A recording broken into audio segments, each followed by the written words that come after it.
di tengah ramainya kota Solo, Jawa Tengah. Di antara dentuman bom dan tembakan yang berlalu lalang, penderitaan karena penjajahan, terdapat kisah yang luar biasa. Kisah seorang pria yang semangatnya menyala-nyala, yang berani melangkah di tengah ketidakpastian dan kegelapan zaman. Namanya adalah Slamet Riyadi. Dalam satu rentetan waktu yang kritis bagi bangsa ini, ketika keberanian dan pengorbanan menjadi mata uang yang paling berharga, Slamet Riyadi bersama para kemeratnya berjuang untuk meraih cita-cita yang mulia, kemerdekaan bagi tanah airnya. Mereka bukan hanya sekedar pejuang, mereka adalah pahlawan yang membentuk takdir bangsa ini. Ini adalah kisah perjuangan mereka yang menjadi fondasi bagi kemuliaan bangsa ini. Ini adalah kisah Garuda di Dada, perjuangan Slamet Riyadi dalam membentuk Kopassus.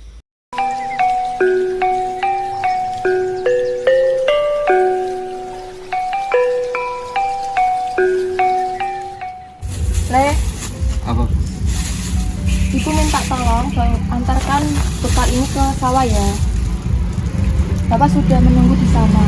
Sawah mana? Sawah Kelapa di dekat Sinuan. Bapak baru menggarap sawah di sana. Iya, Bu. Tapi Le, hati-hati, banyak prajurit Jepang yang baru berpatroli di sana.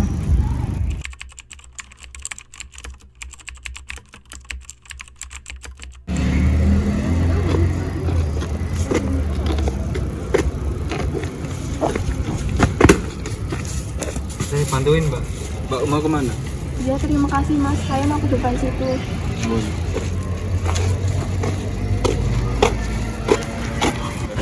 Mbak dari mana ya? Kenapa membawa barang sebanyak itu? Saya dari Kartasura Mas. Rumahku habis dijarah oleh Jepang, kedua orang tuaku juga ditangkap oleh mereka. Jadi aku terpaksa harus membawa barang-barangku dan pindah ke rumah nenekku. Itu rumahnya di depan sana. Kalau Mas sendiri mau kemana? Pasti berat ya jadi kamu. Umur semuda ini harus menanggung beban seberat ini. Kalau kamu butuh cerita, ceritalah ke aku. Iya Mas, terima kasih perhatiannya. Kalau boleh tahu namanya Mas siapa? Aku Jenny. Namaku Slamet. Rumahku di sebelah situ. Kalau kamu butuh apa-apa, nanti tinggal datang saja ke rumahku. Iya Mas.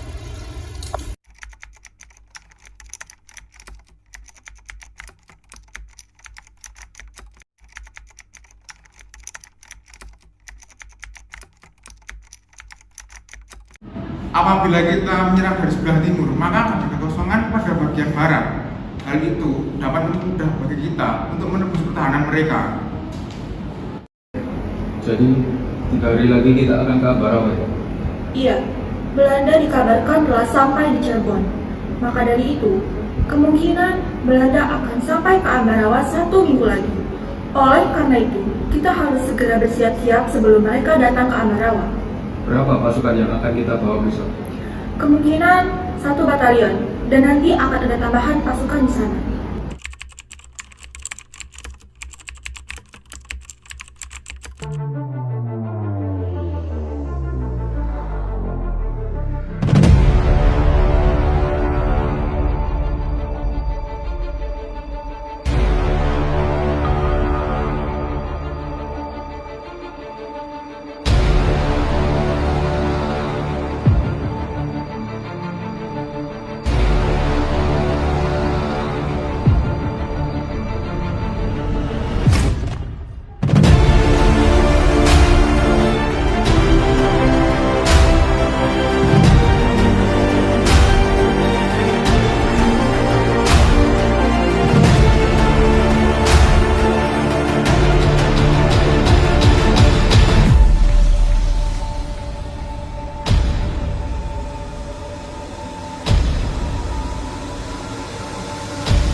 Dilihat dari kegigihan dan semangatmu kemarin, kamu memang pantas mendapatkan pangkat itu.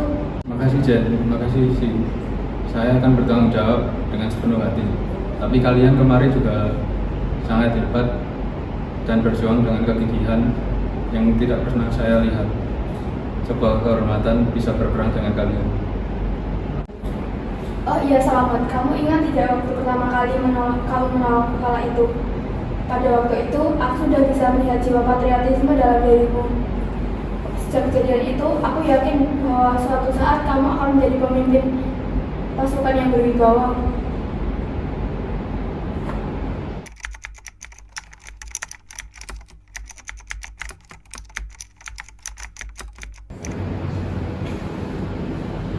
Selamat siang. Siang. Ada keperluan apa Bapak memanggil saya? Jadi, saya memanggilmu karena saya ada sebuah mandat buat kamu. Mandat apa yang akan diberikan Bapak kepada saya? Sejak saya melihatmu pertama kali 2 tahun yang lalu, saya sudah bisa melihat kegigihan yang ada dalam diri kamu. Saya melihat jiwa perjuangan yang melekat pada diri kamu. Setelah saya juga melihat rekam jejak yang ada pada dirimu dari peperangan Ambarawa, saya sangat yakin untuk menyerahkan tugas ini kepadamu. Tugas apa yang akan diberikan Bapak kepada saya?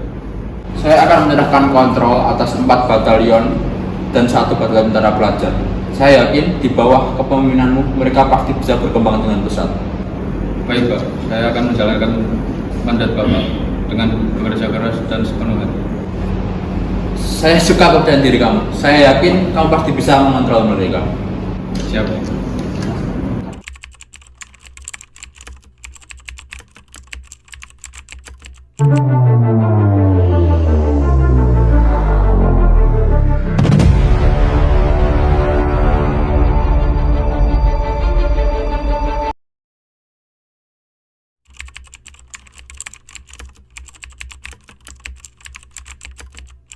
Selamat siang semuanya. Siang. Jadi saya mengumpulkan kalian pada hari ini untuk menyampaikan beberapa gagasan yang sudah saya simpan. Apa itu, Bung Slamet? Serangan Belanda ke Yogyakarta membuat saya sadar untuk mendirikan pasukan elit. Untuk apa? Bukankah pasukan kita sudah terlatih dan sudah selalu bisa mengalahkan musuh? Walaupun serangan di Yogyakarta kita dapat menghalau Belanda, tetapi kita dengan susah payah melakukannya, serta memakan banyak korban jiwa. Maka dari itu, kita akan membentuk satuan pasukan elit. Lalu bagaimana dengan biaya dan kebutuhan penunjangnya? Kamu tahu sendiri kan, satuan kita belum memiliki biaya sebanyak itu. Tenang, Jen. Kalau soal itu, saya akan menemui menteri dan meminta dana untuk membentuk pasukan elit.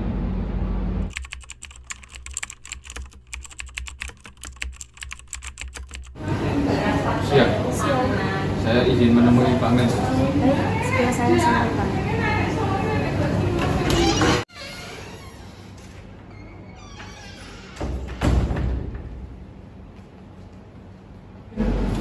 Selamat siang, Pak. Satriadi ingin bertemu dengan Bapak. Surya, Baik. jadi apa perlu datang ke sini? Jadi saya melihat serangan Belanda yang semakin hari semakin tinggi. Kita membutuhkan pasukan khusus yang mampu bergerak cepat dan efektif dalam menghadapi berbagai ancaman. Jadi apa rencanamu?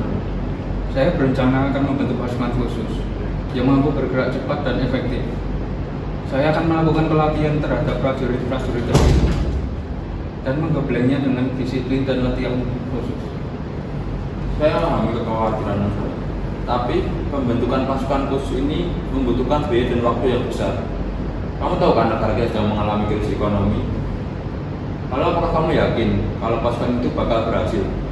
Saya siap memimpin pasukan itu. Saya yakin dengan pelatihan yang keras dan disiplin, pasukan ini akan menjadi kekuatan tempur yang tangguh. Baiklah. Kalau kamu tidak yakin begitu, saya akan berikan kesempatan kamu untuk mewujudkan ide ini. Tapi ingatlah, tanggung jawab besar terhadap pasukan ini. Terima kasih atas kepercayaan Anda. Saya tidak akan mengecewakan Bapak.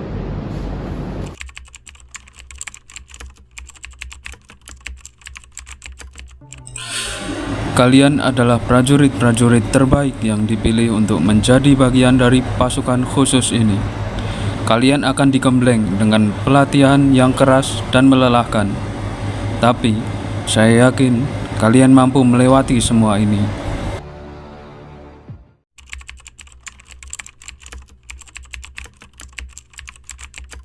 Bapak Menhan, saya laporkan bahwa pasukan khusus siap ditugaskan. Jadi ini ya pasukan yang kalian bentuk selama ini. Bagus juga kerja kalian. Kalau saya lihat-lihat kalian juga hebat juga telah menyelesaikan beberapa misi. Saya yakin kalau kalian akan menjadi pasukan yang hebat dan saya sangat bangga dengan kalian.